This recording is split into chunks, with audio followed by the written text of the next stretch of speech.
ఏపీలో అవినీతి ఏ స్థాయికి వెళ్ళిపోయింది? చంద్రబాబు నాయుడు ఎంత నిస్సహాయ స్థితికి చేరేశారు?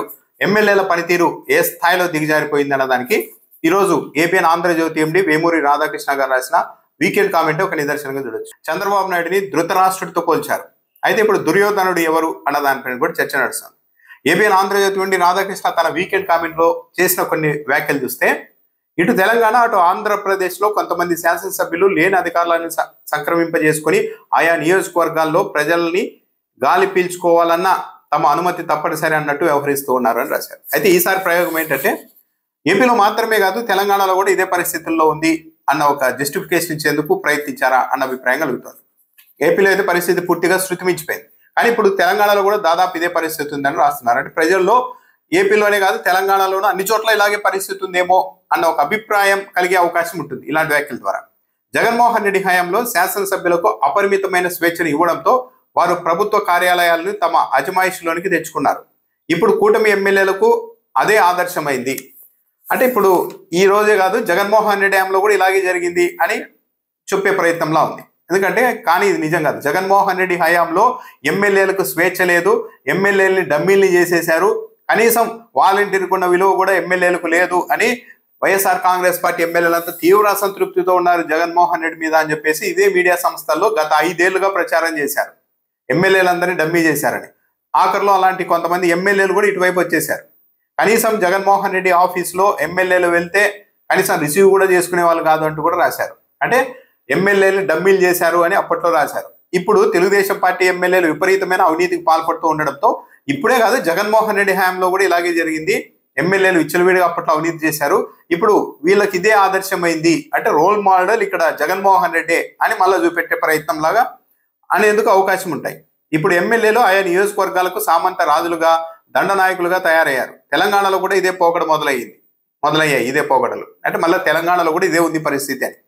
ప్రభుత్వ వ్యవహారాల్లో శాసనసభ్యులు జోక్యం చేసుకునే విధానం 2004 నుంచే మొదలైంది. దీంతో శాసనసభ్యులు అక్రమ సంపాదనకు అలవాటు పడ్డారు. ఉమ్మడి రాష్ట్రంలో 2004 తర్వాత పై స్థాయిలో అవినీతి వ్యవస్థీకృతమైంది. అంటే ఇక్కడ కూడా తెలుగుదేశం పార్టీది చంద్రబాబు నాయుడుది ఏం తప్పలేదు.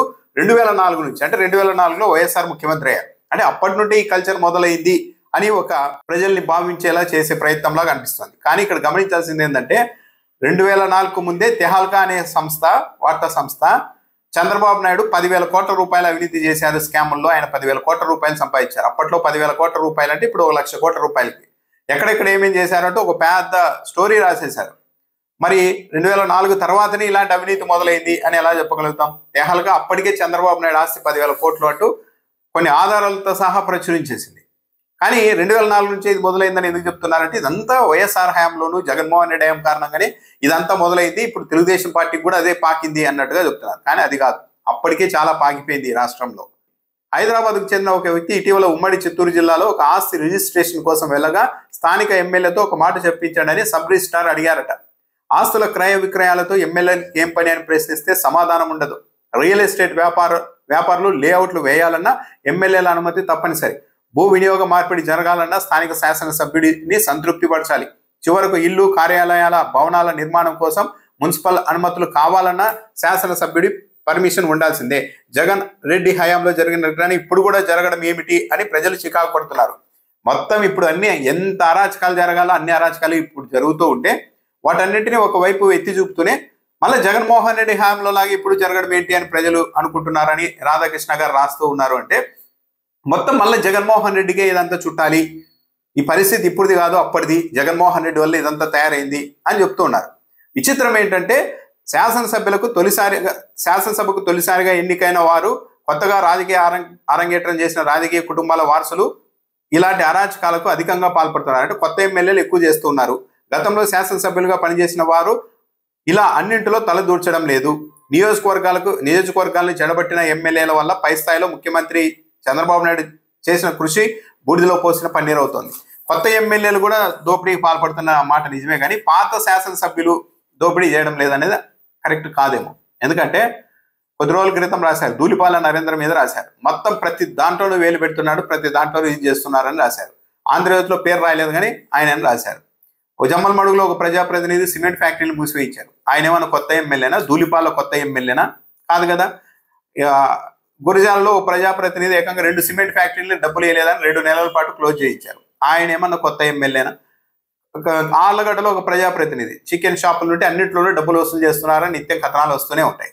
మరి ఆ కుటుంబం ఏమన్నా కొత్తగా రాజకీయాల్లోకి వచ్చిందా? ఇంకా ఈసారి ప్రభుత్వంలో ఈసారి టర్మ్ లో పాత ఎమ్మెల్యేలు, గతంలో కాస్త పద్ధతిగా బతికిన ఎమ్మెల్యేలు కూడా విచ్చలవిడిగా దోచిపారేస్తూ ఉన్నారు అని కొత్తగా ఆరోపణలు వస్తున్నాయి. రాష్ట్ర ప్రభుత్వం తరఫున చేపడుతున్న అభివృద్ధి కార్యక్రమాలు తమ నియోజకవర్గాల్లో అమలు కావాలన్నా కూడా తమను సంతృప్తి పరచాలని కొందరు ఎమ్మెల్యేలు మొరాయిస్తున్నారంట. పైనుంచి ఫోన్ చేసి చెప్పినా వారు పట్టు వీడడం లేదు. పలువురు శాసనసభ్యులు కట్టు తప్పుతున్నారని తెలిసినా ముఖ్యమంత్రి చంద్రబాబు నాయుడు మెతక వైఖరి ఎందుకు ప్రదర్శిస్తున్నారనేది ఇప్పుడు ప్రశ్న. అయితే ఈ మొత్తం ఆర్టికల్లో జగన్మోహన్ రెడ్డి హయాంలో జగన్మోహన్ రెడ్డి ఎమ్మెల్యేలను ఎంకరేజ్ చేశాడు దోచుకోండి అన్నట్టుగా ఒక చిత్రీకరించే ప్రయత్నం చేశారు. కానీ ఇప్పటి ప్రభుత్వం దగ్గరికి వచ్చేసరికి మాత్రం చంద్రబాబు నాయుడు గారు ఎంకరేజ్ చేయడం లేదు, ఎమ్మెల్యేలే పేటరైపోతున్నారు అనే ప్రయత్నం చేశారు. మరి ఇప్పుడు కూడా రాయొచ్చు కదా, చంద్రబాబు నాయుడు గారి కనుసన్నల్లోనే ఇదంతా జరుగుతోందని రాయొచ్చు కదా. రాయడం లేదంటే చంద్రబాబు నాయుడు గారిని ఈ అరాచకాలు ఈ అవినీతి నుంచి ఐసోలేట్ చేసి ఆయన్ని చాలా మంచి వ్యక్తిగానే ఉంచేసి మొత్తం తప్పు అంతా ఎమ్మెల్యేల మీద తోసే ప్రయత్నం చేస్తూ ఉన్నారు. కానీ ముఖ్యమంత్రిగా ఉన్న వ్యక్తి, అందులోనూ అంత సీనియర్ వ్యక్తి, పైగా విపరీతమైన మెజారిటీ ఉంది. సరే ఆ బోటాబోటి మెజారిటీ ఉంటే ఎక్కడ ఎమ్మెల్యేల మీద చర్యలు తీసుకుంటే ప్రభుత్వానికి ఇబ్బంది వస్తుందో అని ఒక నిస్సహాయ పరిస్థితుల్లో అనివార్యత ఉండడంతో చంద్రబాబు నాయుడు సర్దుకుపోతున్నారని అనుకోవట్లేదు. ఈ స్థాయిలో ఎమ్మెల్యేల సంఖ్య ఎక్కువగా ఉన్నప్పటికీ రాధాకృష్ణ గారు చెప్పినట్లు 25 మంది ఎమ్మెల్యేల మీద వేటు వేసిన ప్రభుత్వానికి ఎలాంటి డేంజర్ లేనప్పుడు చంద్రబాబు నాయుడు గారు ఆ దిశగా ఎందుకు ప్రయత్నాలు చేయడం లేదు?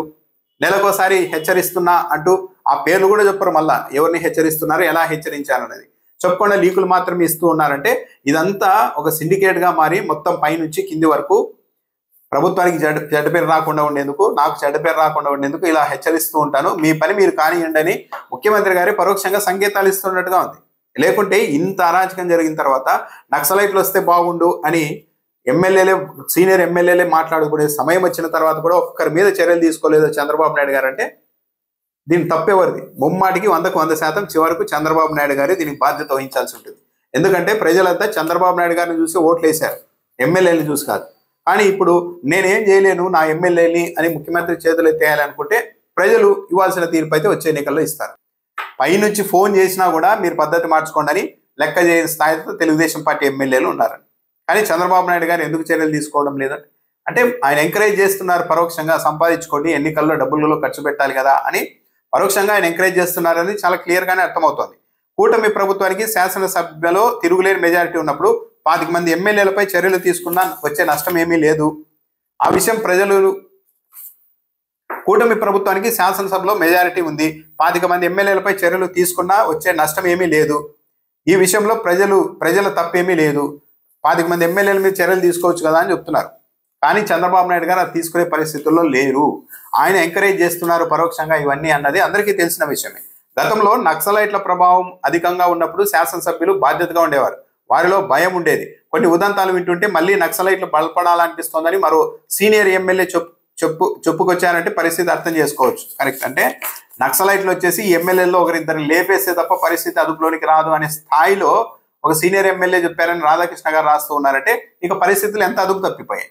అంటే చంద్రబాబు నాయుడు గారు కూడా కంట్రోల్ చేయలేని పరిస్థితుల్లో ఉన్నారా? ఆయన ఎందుకు కంట్రోల్ చేయడం లేదు? నక్సలైట్లు వచ్చేసి ఎమ్మెల్యేలు ఏదో ఒకటి చేసేయాలన్నంతగా పరిస్థితి దిగజారిపోతూ ఉంటే మరి ఇంత సీనియర్ ముఖ్యమంత్రి ఆయన ఎలాంటి చర్యలు తీసుకోకుండా ఉంటే మరి తప్పెవరిది? ఒక ఇంట్లో పిల్లలు తప్పు చేస్తూ ఉంటే పదే సమాజంలో విచ్చలవిడిగా వాళ్ళు వ్యవహరిస్తూ ఉంటే బయట తప్పు ఎవరిది? ఆ చిన్నపిల్లలది కాదు, వాళ్ళ తల్లిదండ్రులది ప్రధాన తప్పిదమవుతుంది. వాళ్ళని కంట్రోల్ చేయడం, వాళ్ళని సరిగా పెంచడం లేదన్నది. సో ఇప్పుడు నక్సలైట్లు వచ్చే వరకు పరిస్థితి పోయింది అంటే, అంతవరకు రావాలని ఆకాంక్షించే వరకు పరిస్థితి పోయిందంటే మరి చంద్రబాబు నాయుడు గారు పూర్తిగా నిస్సహాయ స్థితిలో ఉన్నారనే కదా, లేదంటే ఆయన కావాలని ఇవన్నీ ఎంకరేజ్ చేస్తున్నారనే కదా అర్థం. చంద్రబాబు నాయుడు నాయకత్వానికి అవమానం. నక్సలైట్లన్నా రావాలని చెప్పేసి సీనియర్ ఎమ్మెల్యేలే వ్యాఖ్యానిస్తూ ఉన్నారంటే చంద్రబాబు నాయుడు వల్ల ఏమి కాదు అన్న నిర్ధారణకు వచ్చి ఉండాలి కదా. బరి తెగించిన వారి జాబితాను రూపొందించి జిల్లా కలెక్టర్ ఎస్పీలకు ఫోన్ చేసి పలానా ఎమ్మెల్యేల ఆదేశాలు పట్టించుకోవద్దని చెప్తే దానికి వస్తారు కదా. నియోజకవర్గాల్లో ఎమ్మెల్యే మాట చెల్లుబాటు కాకపోతే వారి పరిస్థితి నీటిలో నుంచి బయటపడిన చేపలా తయారవుతుంది కదా. ఈ చిన్న లాజిక్ ను చంద్రబాబు నాయుడు పట్టించుకోవడం ఎందుకు లేదో తెలియడం లేదు అంటున్నారు. చంద్రబాబు నాయుడు గారికి ఈ లాజిక్ తెలియకేం కాదు, ఆయనకు తెలుసు. కానీ ఆయన పరోక్షంగా ఎంకరేజ్ చేస్తూ ఉన్నారు. బాగా డబ్బులు సంపాదించండి, వచ్చే ఎన్నికల్లో ఖర్చు పెడదాం, ఇష్టానుసారం అధికారం చలాయించండి అని పరోక్షంగా ఆయన ఎంకరేజ్ చేస్తూ ఉన్నారు. ఆయనే కదా మొత్తం ఇష్యూకి అంత కారణం, మూల కారణం చంద్రబాబు నాయుడు గారి వ్యాఖ్యలే కదా. ఈసారి మేము పొలిటికల్ గవర్నెన్స్ నడుపుతామని చెప్పారు. కుప్పంలోకి వెళ్ళి అధికారిక పార్టీ కార్యక్రమాలు కాకుండా ప్రభుత్వ అధికారిక కార్యక్రమాలకు కూడా మా వాళ్ళు కండువాలు వేసుకొని వస్తారు. ఏ అధికారి అభ్యంతరం చెప్పడానికి వీల్లేదు. అలా అభ్యంతరం చెప్తే చర్యలు తీసుకుంటామని కుప్పం పర్యటనలో గతంలో చెప్పారు కదా. కార్యకర్తలు నాయకులే ఇంటింటికి వెళ్ళి సూపర్ 6 పైన ప్రజలను నమ్మించి ఓట్లు వేయించారు. మళ్ళీ వాళ్ళే వెళ్ళాల్సి ఉంటుంది. అధికారులకేం మీకు సంబంధం లేని వ్యవహారము. కాబట్టి ఇది పొలిటికల్ గవర్నెన్స్. తెలుగుదేశం పార్టీ కార్యకర్తలు నాయకులకి అన్ని చేయాల్సిందే అన్నారు కదా, గౌరవం ఇవ్వాల్సిందే అన్నారు కదా. విపరీతంగా రాజకీయ జోక్యాన్ని పాలనలోనికి చెప్పించిందే చంద్రబాబు నాయుడు గారు. ఇక ఇప్పుడు కంట్రోల్ చేయడం అన్నది అంత ఈజీ అయ్యే పని కూడా కాదు. ధృతరాష్ట్రుడికి పాండవుల మీద ప్రేమ ఉండేది. తమ్ముడి పిల్లలకు న్యాయం చేయాలని కోరుకునేవారు. అయితే నిండు సభలో పాండవులకు అన్యాయం జరిగిన సందర్భాలలో కూడా కుమారులైన కౌరవులని కట్టడి చేయలేక మౌనంగా ఉండేవారు. ద్రౌపది వస్త్రాపహరణం సమయంలో కూడా ధృతరాష్ట్రుడు మౌనంగా ఉండిపోయారు. ఫలితంగా మహాభారత సంగ్రామం జరిగి కౌరవులు అందరూ హతమయ్యారు. కురు సామ్రాజ్యం అంతరించిపోయింది. అలా అని ధృతరాష్ట్రుడు మంచివాడు కాడని చెప్పలేం. చెడును అన్యాయాన్ని నిలువరించని వారు ఫలితాన్ని అనుభవిస్తారని చెప్పడానికి మహాభారతంలో ఈ ఉదంతాల్ని పేర్కొని ఉంటారు. వర్తమానంలోనికి వస్తే ఆంధ్రప్రదేశ్ ముఖ్యమంత్రి చంద్రబాబు మరో ధృతరాష్ట్రుడిలా మిగిలిపోకూడదు. శాసనసభ్యుల పోకడలను అదుపు చేయలేని పక్షంలో వచ్చే ఎన్నికల్లో కౌరవులకు పట్టిన గతే కూటమి సభ్యులకు పట్టదా? మనం ప్రజాస్వామ్యంలో ఉన్నాం కాబట్టి కనుక యుద్ధం బదులు ఎన్నికలు జరుగుతాయి. ప్రజాభిమానం కోల్పోయిన వారందరూ ఓడిపోతారు అని చెప్పారు. చంద్రబాబు నాయుడు ఒక ధృతరాష్ట్రుడి స్థాయికి వచ్చేశారు. ఈ ఎమ్మెల్యేలు అంతా తెలుగుదేశం పార్టీ వాళ్ళంతా కౌరవుల్లాగా విర్రబీగుతున్నారని రాధాకృష్ణ గారే రాశారు. మరి ఈ మొత్తం ఎపిసోడ్లో ధృతరాష్ట్రుడికి కౌరవులకి మధ్యలో దుర్యోధన సార్వభౌముడు కూడా ఉన్నారు. మరి ఈ ఎపిసోడ్లో దుర్యోధన సార్వభౌముడు ఎవరు? శాసనసభ్యులు కూడా తాము కేవలం 5 ఏళ్ల కాలానికి ఎన్నికయ్యామన్న వాస్తవాన్ని విస్మరించి తమ అధికారం శాశ్వతమని ఎందుకు విర్రబీగుతున్నారో అర్థం కావడం లేదు. ఎమ్మెల్యేలకు చాలా క్లారిటీ ఉంది. వాళ్ళు ఎప్పుడూ కూడా ఈ 5 ఏళ్ళు మేము శాశ్వతంగా అధికారంలో ఉంటామని ఎమ్మెల్యేలు అనుకోవడం లేదు. టీడీపీ ఎమ్మెల్యేలు అలా అనుకొని ఉంటే కరప్షన్ అన్నది ఇంత వేగంగా ఉండేది కాదు. ఈ అధికారం 5 ఏళ్ళకు మాత్రమే, మళ్ళా గెలుస్తామో లేదు, గెలిచే అవకాశాలు తక్కువ. కాబట్టి దీపం ఉండగానే ఇల్లు చక్కబెట్టుకోవాలని చెప్పేసి ఈ 5 ఏళ్ల కాలంలోనే మనం 30-40 ఏళ్ళు దోచాల్సిన సొమ్ముని దోచేయాలి అన్నట్టుగా తెలుగుదేశం పార్టీ ఎమ్మెల్యేలు వెళ్తున్నారు. అధికారం శాశ్వతం అని అనుకోవడైతే వాళ్ళు అనుకోవడం లేదు.